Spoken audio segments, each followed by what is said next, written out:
பால், சர்க்கரை, பாதாம் பவுடர் இதை 3யும் வச்சு இதை மாதிரி ஒரு ஸ்வீட் செய்யலாம். பாலும் சர்க்கரையும் வச்சு செஞ்சு இது பாதாம் பவுடர் போட்டு செஞ்சுருக்கேன். அதுக்கு தேவையான பொருட்கள் பால், சர்க்கரை, பாதாம் பவுடர், லெமன், நெய், முந்திரி, பாதாம், செரி. முந்திரியும் பாதாமையும் இதை மாதிரி ஒன்றும் பாதமாக நுணுக்கி வச்சுங்க. வறுக்கக்கூடாது, பச்சையாக நுணுக்கி வச்சுக்கோங்க. இதை மாதிரி ஒன்றும் பாதமாக உடச்சி வச்சுக்கோங்க.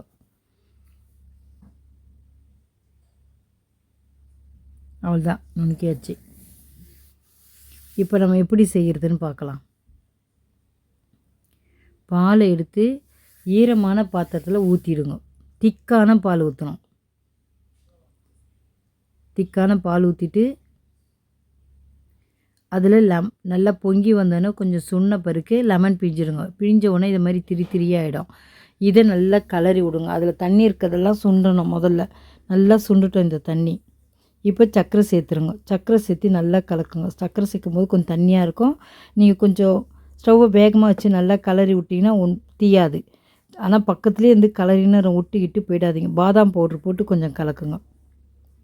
சிம்மிலே வச்சு கலர ரொம்ப நேரம் ஆகும். முந்திரி, பாதாம் ரெண்டுத்தையும் போட்டு நல்லா கலரிடுங்க. நல்லா கலரிட்டு திக்கானவுடனே இறக்கிடலாம். இன்னும் கொஞ்சம் தண்ணியாக இருக்குது, நல்லா திக்காகட்டும்.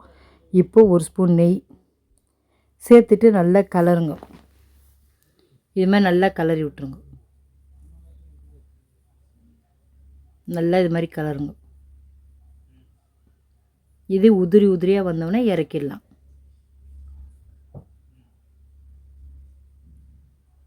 நல்லா கலரி விட்டுருங்க. அவ்வளோதான், ரெடி ஆயிடுச்சு. இப்போ நம்ம இதே ஸ்பூன் போட்டு கூட இப்படியே கூட வச்சு சாப்பிட்லாம். நான் ஒரு கிண்ணத்தில் வைக்க போகிறேன். பாருங்கள், கிண்ணத்தில் வச்சிங்கன்னா ரொம்ப அழகாக இருக்கும் பார்க்குறதுக்கு. அதனால் அந்த கிண்ணத்தில் வச்சு எப்படி வைக்கணும்னு காமிக்கிறேன். இதுமாதிரி அந்த கிண்ணத்தில் நெய் தடவிடுங்க. அந்த கிண்ணத்தில் எடுத்து எல்லாத்தையும் வச்சுருங்க. நான் ஒரு கிளாஸு 2 கிண்ணம் பாருங்கள் எப்படி வைக்கிறேன்னு. இதை மாதிரி வச்சு அமுக்கி வச்சுருங்க. சூடாக இருக்குது, நல்லா ஆறட்டும். ஆறின பிறகு தான் வரும். இதுமாதிரி எல்லாத்தையும் எடுத்து வச்சுருங்க.